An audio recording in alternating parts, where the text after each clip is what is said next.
Welcome to episode 58 of the MMA Rundown podcast. We just had two events that happened this week for the UFC. I already did a recap for episode 57 on the Wednesday event that was headlined by Anthony Smith and Glover Teixeira. I'll talk about that one a little bit on this podcast as well, but not as much.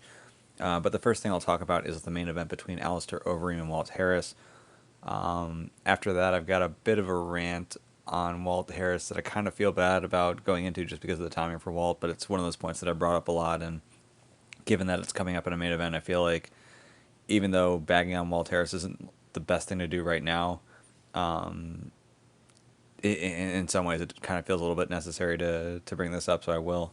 After that, I'll just run through the entire card for Saturday. So the Twitter hashtag was UFCFL, so I guess UFC Jacksonville was the Wednesday event and UFC Florida is the Saturday event. Granted, they're in the same arena, but that's how they separated them. After that, I will talk about an interview that Henry Cejudo did with Gordon Ryan on Flow Grappling, which I thought was pretty interesting. A lot of stuff came up in the hour and a half that that interview went on. Some of it in regards to Henry Cejudo thinking about coming back to MMA, coming back to other sports, coming back to boxing. So I'll just recap that and give my takeaways on it. Jon Jones and Francis Ngannou are going back and forth right now. I'll talk about how I think that fight would go if it actually happens, and also if I think it's actually going to happen. Stephen A. Smith had an amazing take that I guess I need to bring up. But he had a little clip on ESPN where he had mentioned that he thought that Tony Ferguson and Justin Gaethje didn't grapple as much because they were afraid of getting COVID from each other. So I'll talk about that one a little bit. And that's fucking great.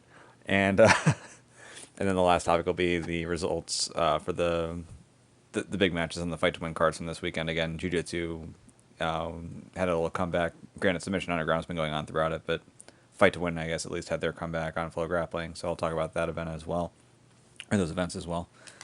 So from the top, we have the main event between Alistair Overeem and Walt Harris. These guys were ranked one apart from each other. I believe Overeem was number 8 and Harris was number 9. The winner of this fight, depending on who won, it'd be interesting to see where they could have gone. As I mentioned in the last one, heavyweight's in a weird spot right now where it's kind of like they have a 4-man tournament for the title, and there's one open spot that pretty much anyone could just kind of slide into if they ask for it, pretty much. So you have Daniel Cormier and Stipe Miocic on one half of the bracket, and then on the other half of the bracket you have Francis Ngannou, and then this empty spot. And that's a spot that probably couldn't be taken up by someone who's already fought Ngannou a few times and had bad results. So you wouldn't see Curtis Blades taking that spot. Probably not going to see Alistair Overeem take that spot given how that last fight went. But an up-and-comer, assuming they ask for it, they could potentially get that spot because, like I mentioned, Ngannou's most likely not going to get the next title fight because Stipe and Cormier are going to be matched up.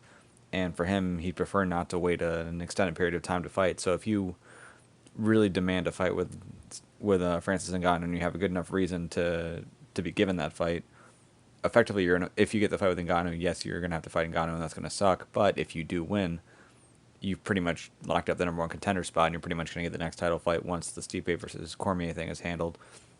So the thought here is, if Alistair Overeem wins, he's probably not going to ask for another fight with Ngannou, and even if he did, and even if it was an amazing win, I don't think anyone wants to see that fight again. But if Walt Harris wins, he'd be coming off a 3-fight win streak. If he wanted the Ngannou fight, I could see people giving it to him. And then obviously if you get the win over Ngannou, then you're number one contender, just like that. So a lot to gain for Walt Harris in this fight, assuming that he asks for Ngannou if he wins.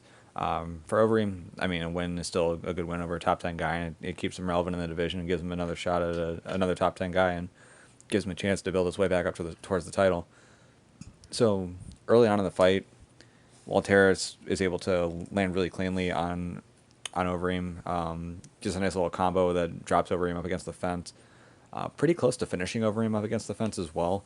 Was landing some good ground and pound. A lot of shots were being blocked, but a lot of shots were being thrown around Overeem's guard. I was sort of surprised that the ref let it go, but he did.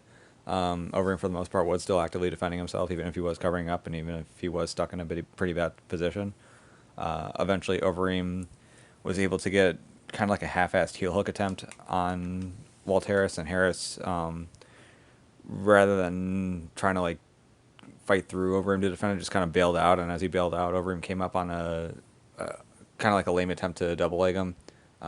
Harris then just sort of sprawled and hung out in the sprawl, and while Harris was just kind of hanging out in the sprawl position, Overeem went for a sit-through, and then Harris had to back off before getting put on his back because of the sit-through attempt.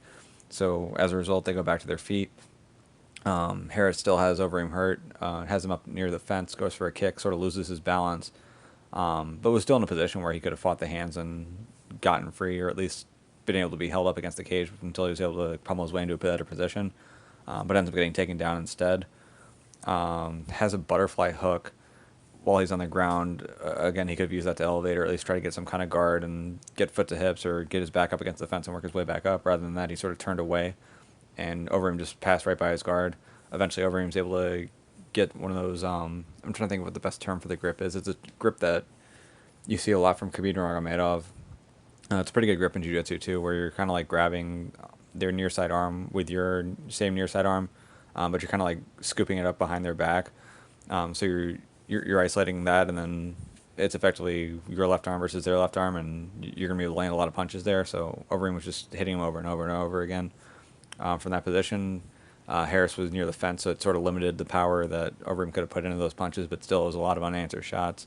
Eventually, Walt Harris was able to get back to his feet, and just before the round ends, was able to get free. So I guess at least in that way, it's like you're not necessarily being saved by the bell, but in a way, it's a pretty rough end of the round. Second round starts, Overeem just throws a naked head kick, but it lands clean, or I guess not completely clean, but it landed very hard, even though it was partially blocked.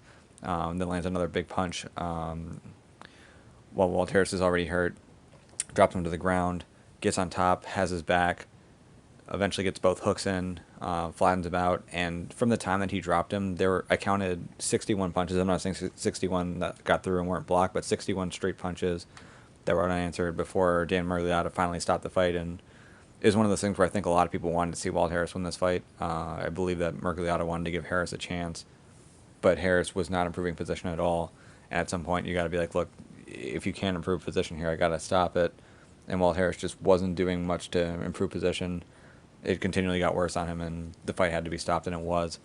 At that moment, Alistair Overeem was very kind to Walt Harris, was consoling him, was telling him, look, at some point we should train together, just being generally overall pretty friendly to him.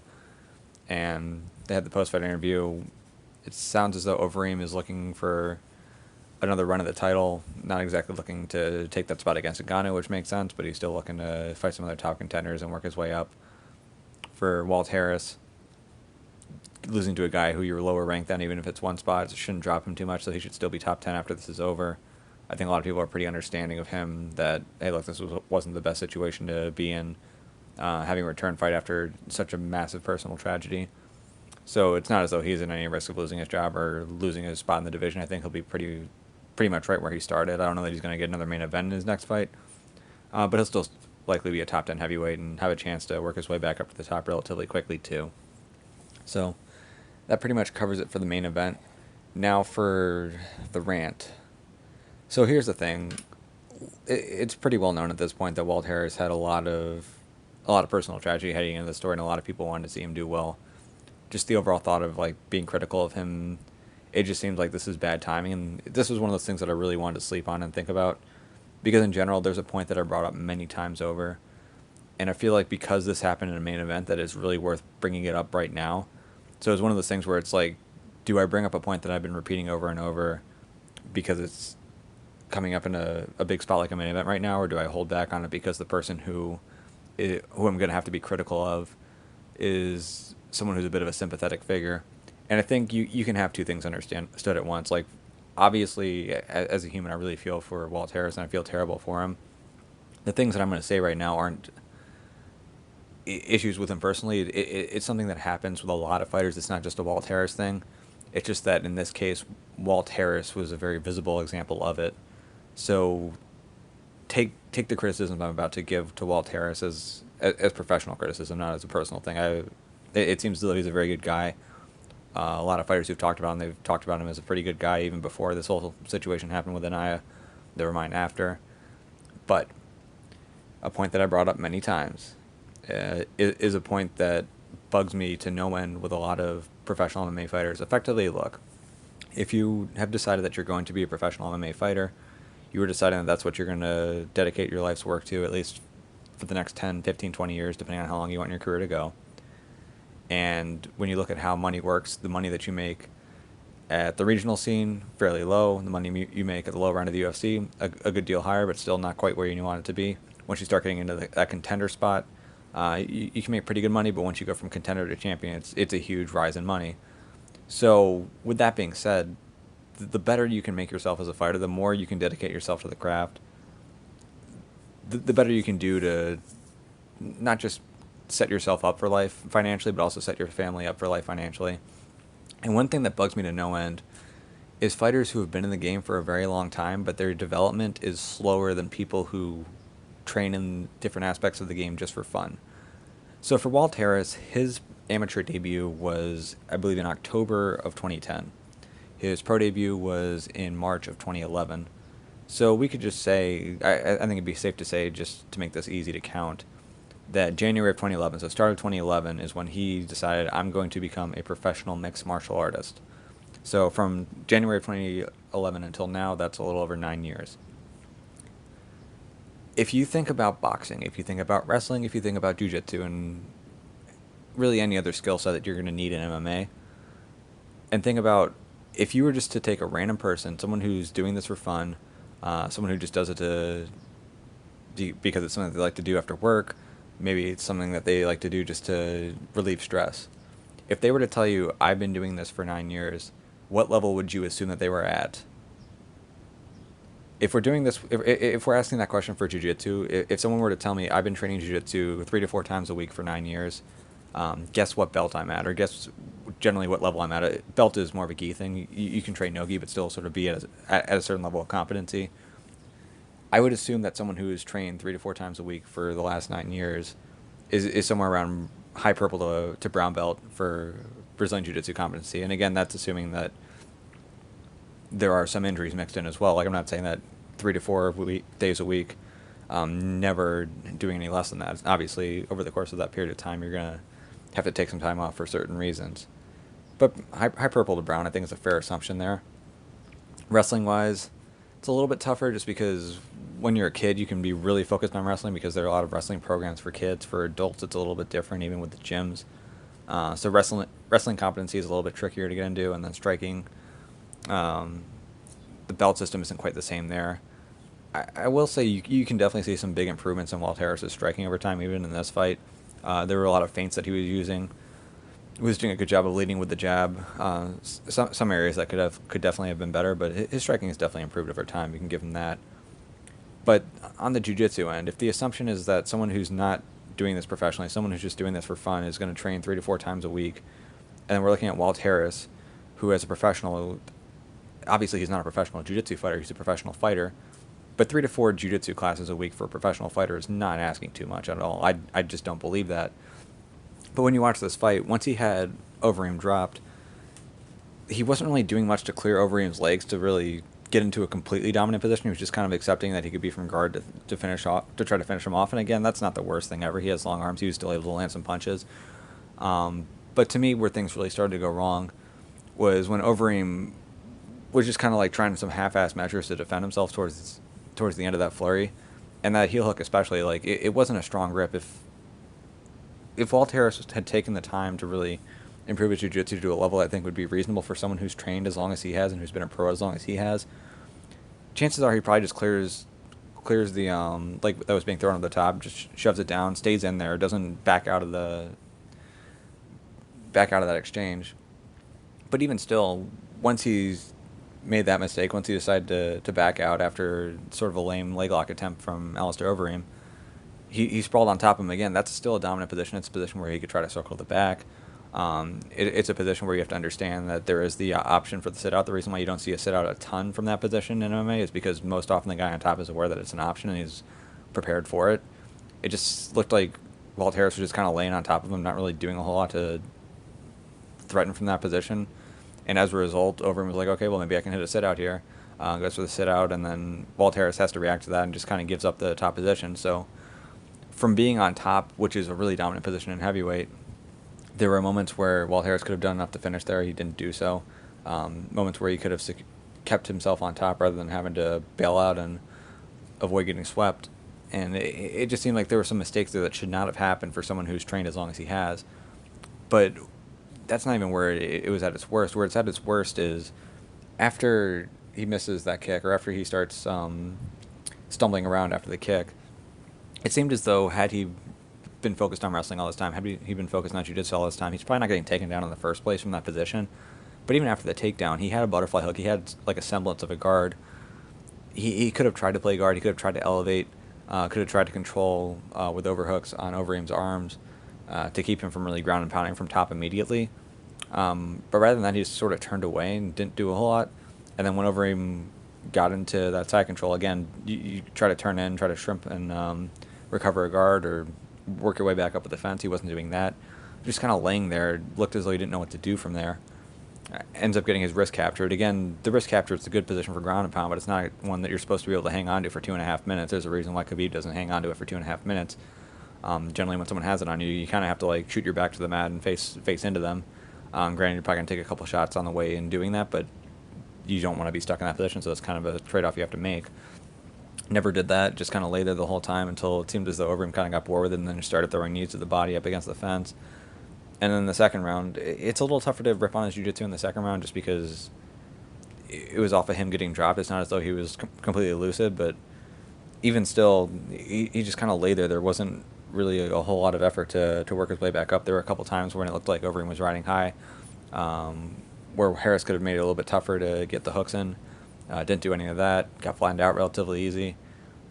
Didn't really show much of an effort to try to escape the position. Like, it was just one of those things where if Walt Harris was at a level of grappling that you would expect for someone who's been training as long as he has, I feel like this fight goes significantly differently. I feel like he's probably able to finish in the first round. He probably has enough competency to maintain his top position and land just enough to eventually get Mergliata to step in. But even if that isn't the case, the defensive issues we saw from him were issues that just should not be the case for someone who's been training as long as he has been training. And again, like I mentioned before, this isn't a Walt Harris specific thing. This is something that's the case with a lot of fighters. I've brought this up in the past with a lot of women's fighters, where they'll talk about how they've been pros for 12 years, and then you watch them grapple, and it's like, what the hell's going on here? Heavyweight's another division where it's not the deepest from a skill standpoint.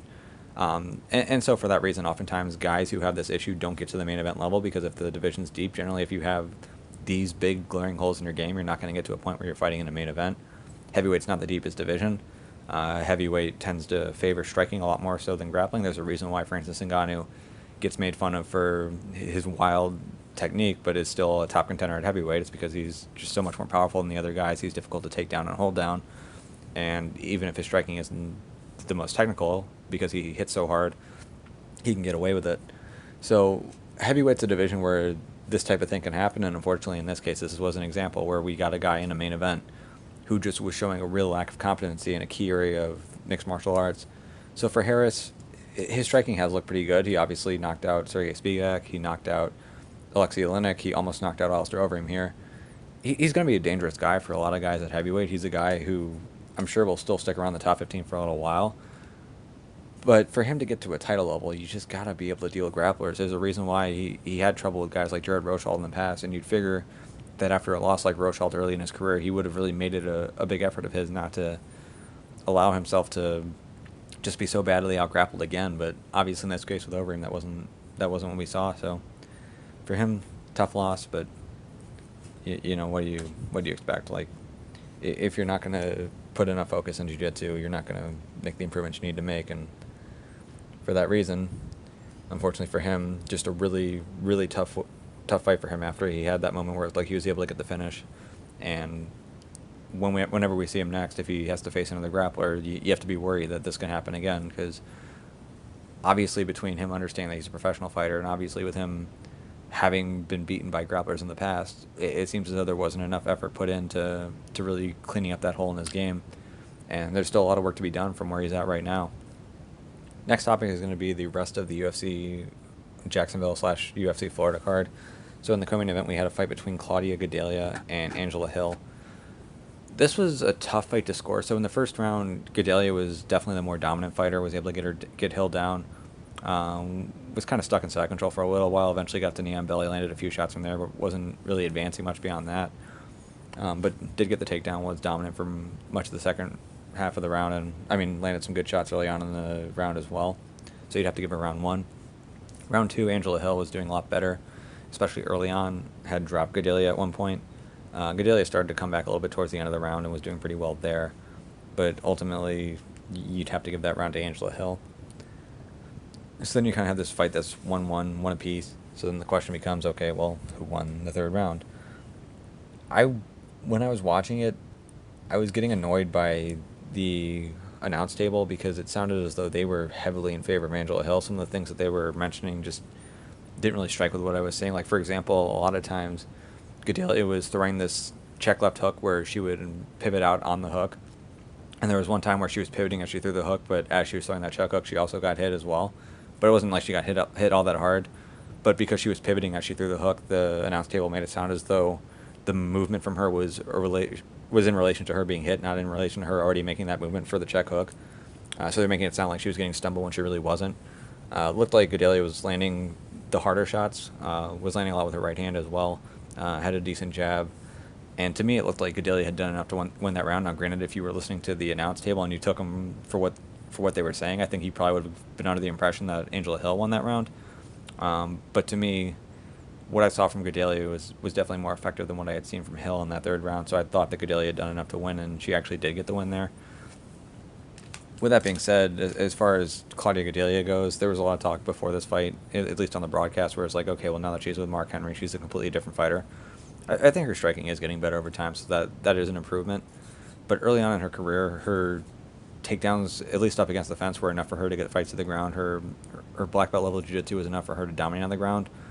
But it seems like that jiu-jitsu, it's more positionally dominant than it is like being someone who's going to constantly pass guard, get to mount, get to back, and then get a finish. It's more just if she gets you down, she's relatively good at controlling. Although at times, even if she gets you down, she'll have trouble keeping you down. So though she's probably got better jiu-jitsu than most in the division, it's not as though it's like at a level where she's going to like change fights in massive ways with it. And then the striking, while it's getting better, it's not as though she's ever going to be the best striker in the division. So it's kind of putting her in a tough position where there was a time when it was like 1A was Joanna and 1B was Claudia Gadelia, and when the two fought, it was just razor close. I don't see Claudia as a 1B level fighter in this division anymore, and it just seems like her wrestling, at least in open space, hasn't gotten a whole lot better over time. Up against the fence is decent, but again, the girls she's facing are getting better at fighting off takedowns up against the fence. And it's not as though she's super effective on the ground either. Angela Hill is definitely someone who, if you are very competent in jiu-jitsu and very good about advancing position, you can have a field day with, as we've seen in some past fights of Angela Hill. And Gadelia really didn't do a whole lot after she landed directly in side control off the takedown. So that's going to be something a little bit worrisome for Gadelia moving forward. The striking is getting better, though, which is something that's important for her and something that needed to happen. Okay, fight before that, another controversial fight. We had Dan Ige versus Edson Barboza. I'm trying to remember what the order was on the rounds here. I'm pretty sure Barboza definitely won the first round. The second round, Ige was doing well early on in the second round. There was a moment where Barboza threw a kick, and the knee ended up landing rather than the shin, but it landed right on the body. And it hurt Ige. Ige was hurt a couple times to the body over the course of this fight, and would usually shoot right after getting hurt. So you definitely have to count those for something. I was pretty sure at the end of this fight that Barboza had won this fight, at least 2-1. Ige ends up getting the decision. I don't really agree with that at all. But this is another split decision here, and it's just tough for Barboza. He looked pretty good. I mean, he looked a little bit slower than we're used to seeing him. Now, granted, we're used to seeing him fight against lightweights. Ige is a pretty quick featherweight. So Barboza looking relatively slow could be a matter of him just fighting someone faster rather than it being him just being slower at the lower weight class. But, I mean, he didn't look terrible. Ige's been a pretty good featherweight. Had a good win over Bektik Gogo, although I think that was also a controversial split decision as well. But for Ige, he's probably going to get another ranked guy at featherweight now. For Barboza, you could probably give him another ranked guy as well. I think a lot of ranked guys in the division, even if Barboza isn't ranked at featherweight, they still want to fight Barboza because of his name. So I don't know that either of these guys are making major changes in their career based off the result here. I think Barboza is still going to get a similar fight to what he would have gotten had he gotten his hand raised. And then for Ige, I mean, yes, he got the win. It's not as though people are like super high on him. I guess in getting the win, he's probably going to get a better fight than he would have had the decision gone to Barboza, but I feel like not a whole lot's going to change based on the result here. Except for Barboza, he doesn't get his win bonus, which I'm sure means a lot to him. Fight before that, we had Eric Anders versus Krzysztof Jotko. Anders was trying to make this a grappling match, but wasn't terribly effective in getting the fight to the ground. Jotko was pretty effective on the feet, and as a result, Krzysztof Jotko got the decision win here. And then another controversial decision because we had 3 of those on the main card out of 5 fights. Song Yudong versus Marlon Vera. Yudong, I would say, won the first round. Second round, I was pretty sure Vera had won, and then third round, I was also pretty sure Vera had won. Yudong was very aggressive with his boxing, was throwing a lot to the head. Vera had to eat some pretty hard shots over the course of this fight, but was pretty effective in doing so. And eventually, over time, was able to start finding his own shots, was finding a lot of really good elbows, was mixing it up to the body while it was hurting Yudong to the body. And while Yudong was just kind of headhunting the whole time, Vera, over time, was able to make his reads on him, land more shots, land more effective shots, and I was pretty sure that Marlon Vera had done enough to win here, but unfortunately, again, we have a split decision. Actually, I think in this case, it says unanimous decision. It should have been split. There's no way. Well, it shouldn't have been split. It should have been unanimous for Vera, in my mind. I would have thought this would have been a split decision, but either way, Song Yudong gets the win, and I guess sometimes when you have a guy who's throwing super hard, even if his punch gets blocked, especially when there's no crowd and you just kind of hear the impact, even if it's against the forearm rather than the head, maybe that affects how you want to score it, but I thought Marlon Vera had won this fight. On the prelim main event, we had Miguel Baeza versus Matt Brown. Really good back and forth fight. Brown had Baeza hurt early on in the first round. Baeza was able to survive it, though. Baeza was being pretty effective with those leg kicks, and he was getting Brown to sort of lunge in, just trying to close the distance, because obviously when he was out of distance, the edge was definitely in Baeza's favor. Up close, looked like it was more in Matt Brown's favor, especially when he was able to land the elbows in the clinch. But later in the round, Baeza was able to drop Brown. Second round begins, and Baeza throws a nice left hook as Matt Brown's coming in, drops him. Ref's ready to jump in immediately, but Baeza still lands a big shot regardless, and that's the end of the fight. So for Matt Brown, I don't think it really does much for him. I don't see him getting cut by the UFC right now at this point. He's still an exciting fighter that people like to see for Baeza. It's a big name to have on his resume, and I'm sure he'll get another good fight. I don't think he's going to get a ranked guy next, but it's definitely going to help him build his way up in the division. Fight before that, we had Kevin Holland versus Anthony Hernandez. Holland finished this one in less than 40 seconds, was able to land a really big knee to the body in the clinch. Had Hernandez hurt, Hernandez was just kind of turtled up. Holland landed a couple more shots, ref stepped in. So a big one for Kevin Holland, and it sounds like he wants to be back really soon, given that he didn't take any damage in this fight. Then we had a really fun fight between Giga Chikadze and Erwin Rivera. Chikadze was supposed to fight Mike Davis. Mike Davis was unable to take the fight. So Erwin Rivera, normally a bantamweight, steps up to featherweight here, and was definitely not the more technical striker than Chikadze. Chikadze was the better striker here, but Rivera was throwing some wild stuff. Had some cool moments in the first round, but over time, Chikadze was able to make his reads on Rivera, was being a lot more effective from range, doing a lot of good work with the kicks, a lot of good work with the knees as Rivera would try to blitz his way in. So good one for Giga Chikadze. Darren Elkins and Nate Landwehr. Boy, Nate Landwehr, it's crazy. For 2 straight fight cards, we had post-fight interviews with fighters where if you just kind of closed your eyes or looked away, you would have had no idea who was talking. Like, you'd have assumed the person looked completely different. One example was the fight with, I'm trying to think what her name is, girl who used to fight, or girl who was supposed to fight for a title before missing weight, and people were going crazy. Black belt, Team Light Irvin. God, I'm trying to think what her name is. Okay, well, I'll get back to that. Let me see if I can pull up the other card. It'll probably have it. Sijara Eubanks. That's who it is. Sijara Eubanks. Okay. Sijara Eubanks is one where if you just close your eyes and listen to her, you'd think you were listening to like a 12-year-old boy. Nate Landwehr, if you closed your eyes and listened, you thought you were listening to like someone who's a member of 3-6 Mafia. Like it sounded like a southern rapper. But Nate Landwehr obviously looks nothing like a southern rapper. But this was a pretty good back and forth fight. I know a lot of people thought Elkins had won. I wasn't paying close enough attention to like score it. But I thought Landwehr was definitely doing enough to get the win here. But on the feet, Landwehr was a lot more effective. Elkins had a couple takedowns, but wasn't able to keep Landwehr down after getting those early takedowns. Landwehr was landing a lot of really big shots, was taunting him throughout the course of the fight, had him pretty badly bloodied as well. But much better performance for Landwehr than what he had in his debut against Herbert Burns, and he gets a UFC win here. Very interesting personality. A lot of people didn't seem to enjoy his personality. A lot of people don't really like him, but again, in MMA, you want people to care one way or the other. So while Landwehr might not be the most popular fighter after this win, at least people want to see him and they want to see him lose. So as long as you got people who want to see you fight, that's a step in the right direction for him, I guess. Fight before that, we had Mara Romero Barella versus Courtney Casey. Barella gets a takedown early in the first round, and Casey just kind of goes for a basic armbar from guard.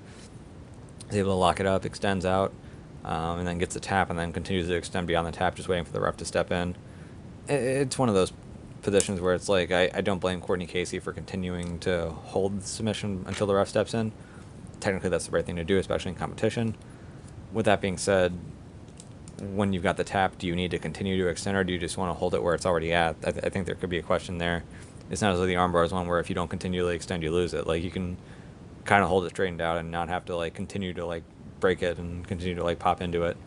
So it seemed like Casey was being a little bit excessive there, but again, I don't think too many people are going to be complaining that much. I'm sure Mara Romero Barella, especially if she had any permanent or any like serious damage that's going to take an extended period of time, she may be pretty upset about it, but I don't think a whole lot of people are going to be mad at Courtney Casey for hanging on a little bit too long into that armbar. And then first fight on the card, we had Rodrigo Nascimento versus Dante Almeida.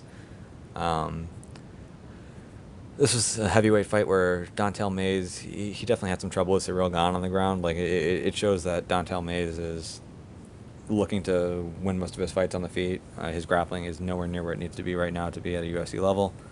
Didn't look good with Ciryl Gane in this fight. It's not as though Nascimento's bad on the ground, but it's one of those things where the mistakes that Mays made, they just weren't good. The takedown Nascimento had where he was able to, I think it was double overhooks and then had an outside trip, was nice. But then for me, it's one of those things where I see a lot of fighters make this mistake, but at least with them, they understand the risk that they're taking. They're very explosive about it, and they try to keep the window really short. But when you are going to stand up and you're going to leave your back exposed, especially if there's space for hooks to come in, you got to be as quickly as you can about getting out of that position. You can't slowly do it. Mays was very slow about the position, so Nascimento just put his hooks in really quickly. And then from there was able to snatch up his neck while Mays had both of his hands on the ground, pushing his way back up, and was able to secure a rear naked choke. And from there was really nowhere for Mays to go, and Mays had to tap out to rear naked choke. So that covers it for this card. Just a quick recap on the UFC Fight Night Smith versus Teixeira card. Again, I have the full recap, which is about 30 minutes long in a podcast for episode 57. But again, the main event results, you had Anthony Smith losing to Glover Teixeira. You had Ben Rothwell getting a split decision win over Oben St. Preux. Drew Dober with a TKO over Alexander Hernandez. Ricky Simone split decision win over Ray Borg. Andrei Arlovsky decision over Felipe Lins. Thiago Moises ankle lock over Michael Johnson, which looks like that result has finally been changed. I know the day of it was called a heel hook, but it seems like finally officially it's been changed to an ankle lock, which is a more accurate depiction of what happened. Now, granted, there was definitely some pressure on the knee in it as well, but I think ankle lock's a much better way to put it. I did create a video where I was just going step by step throughout that entire process of the mistakes that Michael Johnson made and then the adjustments that Thiago Moises made, just breaking down that specific submission. So that's one that if you follow me on YouTube or on BitChute, if you haven't already seen it, you should probably check it out if you have seen it. Hopefully you enjoyed it. Then on the prelims, there was Sijara Eubanks versus Sarah Morris. Eubanks with the unanimous decision win, putting Morris at a record of 6-7. We got Gabriel Benitez with a unanimous decision loss to Omar Morales. Brian Kelleher with a TKO of Hunter Ashur. I guess it's more of a KO than a TKO. And then Chase Sherman with the knockout of Ike Villanueva. Next topic to talk about is going to be a long-form interview that Henry Cejudo did with Gordon Ryan.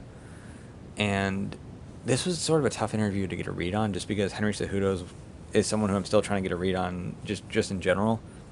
Because it sounds like when people ask about whether or not he's serious about the retirement, a lot of people, they say, yeah, I think he means it. With that being said, if you watch this interview, you would not think that Henry Cejudo was serious at all about retirement. He was talking a lot about coming back. He was talking a lot about other people he could fight. He was talking a lot about other sports he could get into. And I think with Cejudo, he's one of those guys where, like, if I was just to say, hey, Henry Cejudo, do you think you could be the world champion boxer? Rather than, like, be realistic and be like, well, it's a tough skill to get into. I'm 33 right now. It's going to be tough. He's just one of those guys like, yeah, actually, I think I can. And he just kind of likes to play along. And so there was a part of this interview where they were asking him about coming back to the Olympics in wrestling, and he was sort of playing along, being like, yeah, I think I can do it. There's even a point where, like, hey, would you consider ADCC? And at certain points in the interview, he's like, yeah, I think I can do that too. So to some extent, it's like, is he just kind of like playing up to this character? Is like, yeah, I can do anything, or is he like genuinely thinking about doing these things? And does he genuinely like think to himself, hey, if I want to come back to wrestling, I can win an Olympic gold medal. If I want to get into jiu-jitsu and I want to put a great focus on it, I can do a lot of damage at ADCC. I think that gets a little bit trickier. It's sort of tough to get a read on him that way, but it did sound like for him that the read that people had after he retired, that this retirement is more about money, and that if he can get a a big offer that he'll be back. I think based off what I saw in this interview, I think that's still a fairly accurate read on it. I think the read that I have on Henry Cejudo now after watching this interview is that he still is in a position where if he never does compete again, he'll be okay with it. He's financially fine. He doesn't spend a ton of money. But if he's offered enough money that he thinks it's worth coming back, he would be willing to take that as well and still come back. So for him, I guess the question is going to be, how does he want to handle himself from a physical standpoint now moving forward? If there's no rush for him to get back to competition, does he continue training wrestling? Does he continue training MMA? Does he continue training Brazilian Jiu-Jitsu because he loves it? Or does he just stop because it's not his job anymore, at which point, if he does get an offer to come back, he'll just need an extended period of time to get back into it. So that's interesting, but he is in his athletic prime right now. If he wants to accomplish the best things that he can possibly accomplish, you're probably going to want to stay active. So it'll be interesting to see how he handles his time off. It's also interesting that he mentioned that weight cutting was part of why he wasn't enjoying MMA anymore, and there was a long segment in this where he was talking about going back to wrestling, where weight cutting would definitely be a factor. I thought an interesting part is that he didn't mention names, but he was like, hey, there was a time fairly recently where I was in the room working with the number one guy at my weight class, and I was just getting the better of him. I believe what he was referring to is I think there's some rumors that he had a wrestling practice with Dayton Fix, who is the 57 kilogram, which is, I believe, 125 and a half pounds. But he is the 57 kilogram, I guess, U.S. team. I'm trying to think of the best way to put it. He was the guy who made the U.S. team for that weight class in 2019. He was probably favored to make it. I guess if you aren't going to say he's favored, he was like 1B, if not 1A. Him and Thomas Gilman were the guys at 125 pounds this year. Had we had the Olympics in 2020, heading into 2021, it'll still be those two. Spencer Lee will also be in the mix as well, the multiple-time national champion out of Iowa. So I guess there's at least some thought that, hey, if Henry Cejudo really is that much better than Dayton Fix, which is what he thinks is the case from that one practice, then Henry Cejudo must think, okay, well, I guess I could be the guy for the U.S. at 125. And if that's the case, I mean, look, Fix and Gilman are both really tough guys. Gilman is a world silver medalist. Dayton Fix hasn't accomplished that much yet at the senior level, but he can definitely hang with a lot of the best guys. So if Cejudo thinks he's that much better than Fix, he probably thinks that he can hang with the best guys as well and maybe able to medal, if not get a gold medal for the U.S. in wrestling. One of the drawbacks he had mentioned is that the money in it just really isn't all that good. So for him, he would need there to be a lot of money for him to feel like it's worthwhile. So I guess if we are going to see Henry Cejudo make a run at the 2021 Olympics, it's probably going to be because of a sponsor. There's a ton of money at him to do it.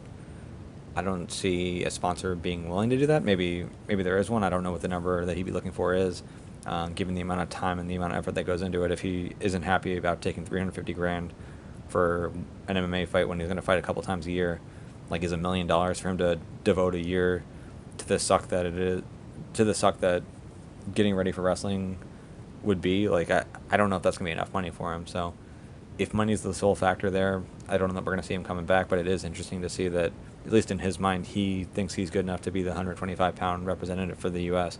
and thinks he's a lot better than the guy who most recently held that spot. Next topic to talk about is Jon Jones versus Francis Ngannou. Jon Jones was getting on social media and talking about how he thinks that he'd be able to beat Francis Ngannou and be able to beat him pretty easily, that it's a fight that he'd be willing to take when he moves up in weight. So there are a couple aspects to it. So just the first aspect is, if this fight actually gets put together, how do I think it would go down? I believe that Jon Jones would win this fight, and I think he'd win it relatively easily. Ngannou is definitely dangerous, but Jones is pretty good about avoiding guys and staying out of punching range if they are as dangerous as Ngannou is. He'd mentioned Thiago Santos as an example. Now, granted, Santos doesn't punch as hard as Francis Ngannou, but the way he fought Santos I thought was pretty smart, how he's using a lot of the kicks from the outside.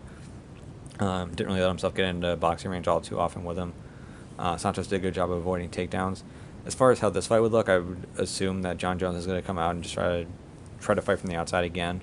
Not throw a ton of punches, sort of like what we saw with the Dominic Reyes fight. I think a lot of fights we've seen with Jon Jones recently, he's really been relying on his kicks over his punches, especially the kicks to the knee. Really likes to stay at a distance and use those kicks to keep people from coming in, because obviously if you step in at the wrong time and take a kick to the knee, it can cause some serious damage. We saw what happened to Thiago Santos. So if this fight does happen with Ngannou, I would imagine that Jon Jones is going to be trying to stay right at the outside, keep his hands up, which he does a really good job of. So for Ngannou, if Jones isn't throwing his hands all that often, if his hands are oftentimes up and in his face, it seems as though whenever Ngannou is able to land, it's probably going to get blocked, especially early on. I would imagine that Jon Jones is going to be relatively effective with the kicks. And if Ngannou overextends himself, would Jon Jones try to shoot underneath and be able to take him down? I think it's reasonable to assume that he could do that. And if this fight does go to the ground, it'd be a huge problem for Ngannou. Jon Jones is excellent from top, so to me, the best way that Ngannou wins is if he gets into an exchange and Jon's throwing a punch, Jon's hand is not blocking his face, and Jon gets clipped in the middle of that exchange. That seems like the best spot for Ngannou. But Jones doesn't really take a whole lot of chances like that, and I don't. Obviously, with Ngannou, you can never say like, "Oh, Ngannou's not going to win this fight. He doesn't have a chance." It's the same with Anthony Johnson. Like, when you have guys with that amount of power, you can't ever like completely take them out of the fight and say, "You know, they don't have a chance." But I think tactically, Jon Jones is a lot better. I think technically he's a lot better, and I would just see him picking Ngannou apart. Do I see him finishing Ngannou? I mean, maybe later on in the fight if he feels like it, but early on, I would just see Jones just picking him apart, throwing a lot of kicks, keeping him at bay, and in any moment where Ngannou's able to get in punching range, I would see Jon Jones being able to keep his hands up. It would be interesting to see if Ngannou finally in that fight decided that rather than just swinging wildly at the head, he would start swinging wildly at the body. Obviously, with Jon Jones, he does a great job of keeping his hands up. If you get within punching range and you decide you're just going to rip it to the body instead of ripping to the head, you can definitely land pretty hard. It'd be interesting to see if Ngannou could hurt Jones to the body that way, but that doesn't seem like something that Ngannou would do. And while Ngannou's gotten this far, despite a lack of technique, eventually when you have someone who's strong enough to keep up with you and then also has a massive technique advantage, that's really where you can find yourself in trouble, and that's what I would see happening here. Obviously, it seems as though a lot of people have forgotten about the Stipe fight and how Stipe was able to beat Francis Ngannou, and they kind of assume that anyone smaller than Francis or anyone who doesn't have the power to keep up with him is going to just get blown out. But if you have a big technical advantage over him, you can definitely beat him, and you can definitely wear on him over time, and I would see Jon Jones doing that. Now, with that being said, is that a fight I see Jon Jones taking right now? Probably not, because it's probably not going to be a title fight. Also, there's talk of him wanting more money to do it. I think Chael Sonnen really... a lot of times when he gets on his rants, he just kind of, like, says shit that seems a little bit wild, and when you kind of fact check it, it's a little bit off. With this one, I actually kind of agree with him. And he was saying that for Jon Jones to be calling for more money right now is like one of the scummiest things you can do, given that it's publicly known that the UFC just took out, or at least Endeavor took out a $210 million loan at high interest. Given that the UFC hasn't been able to do all their events over the course of this period of time that they expected, given that the UFC can't even make gates, like the UFC is bringing in less money now than they had prior, so to ask for more money for a fight is sort of a scumbag move. And with Jones asking for more money for this fight, I just don't see it happening. I think in the first place, the UFC is probably not going to want to be paying him more to fight Ngannou anyway, especially if it's not for a title. But especially given the time we're in right now where money's tight and where the UFC is not making any money on gates, where their parent company is having to take high interest loans to survive over this period of time, asking for more money when you're probably not going to be making more money, especially not at the gate, just not the coolest thing to do. So if Jon Jones really wants more money to take this fight with Francis Ngannou, is he going to get it? I don't think so. And as a result, is this fight going to happen? Probably not. Is this fight going to be one that happens eventually? Maybe it is. I don't know what's going to happen with Jon Jones and Israel Adesanya. Obviously, both of them need to hang on to their titles until July of next year, according to Adesanya's timeline, for that fight to happen the way it's supposed to happen. So that's worth watching. We also have to see what happens in the heavyweight division. We're going to lose a contender.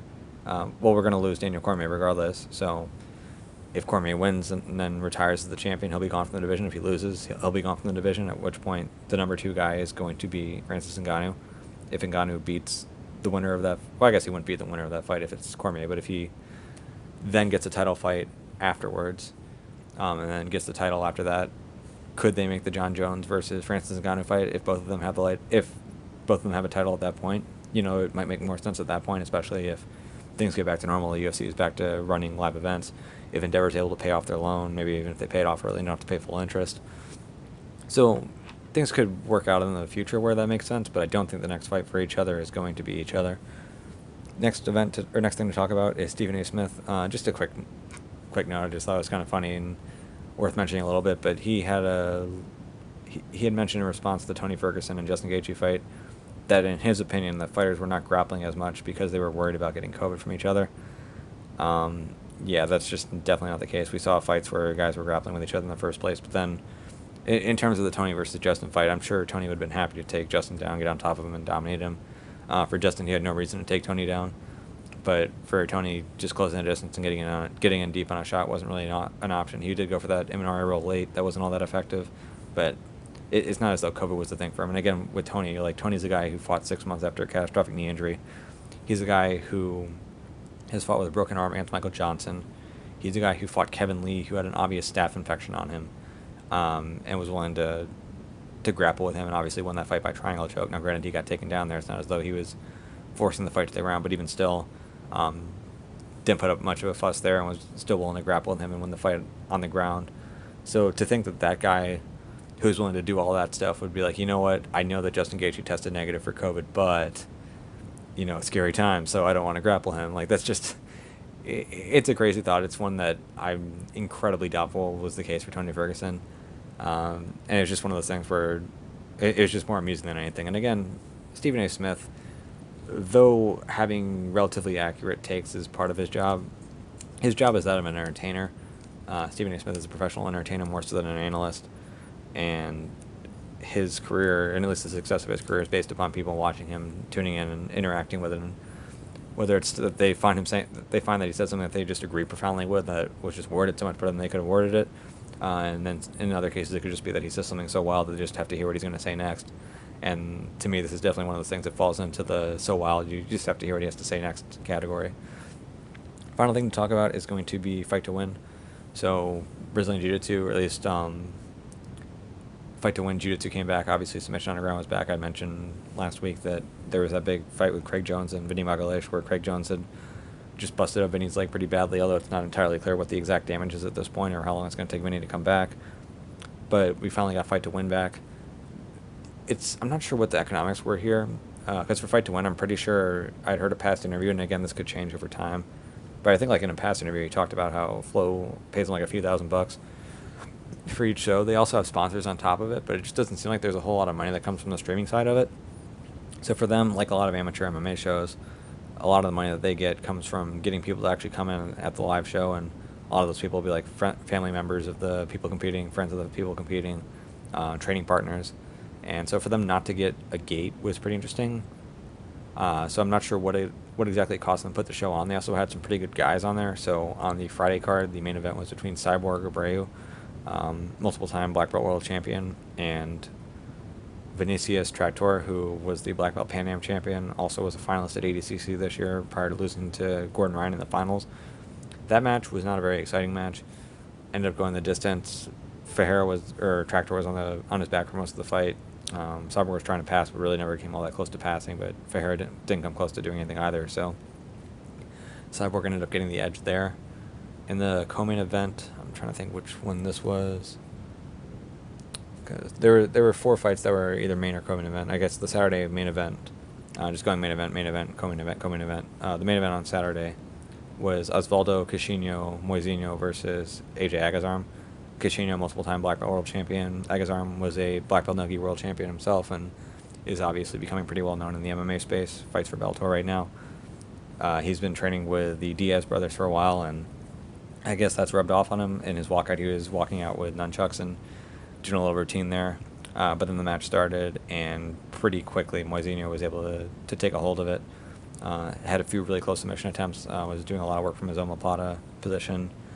Agazarm just really tough, really difficult to finish with joint locks, even tough to finish with chokes. There was a really tight collar choke that Osvaldo had early on that AJ was somehow able to get out of. Eventually was able to get his feet on Caixinho's hips and push him away, which was able to relieve the pressure just enough. But then was getting caught in omoplata, got caught in a pretty tight armbar as well that he was able to get out of. So just the usual good defense we're used to seeing from AJ Agazarm, where he's able to get caught in really tight submissions and find his way out against the best guys in the world, but never really got his offense going, so Osvaldo got the win there. In the co-main event, it was Roberto Jimenez versus Gabriel Almeida. Jimenez started pretty strong early, was getting close to taking his back. Later on, Almeida was having some pretty decent footlock attempts, and I think that was enough for him to get the edge for the judges, so Almeida got the win there. And then I'm trying to think of what the co-main event was on the Friday card. Oh, it was Krellenston and Johnny Tama.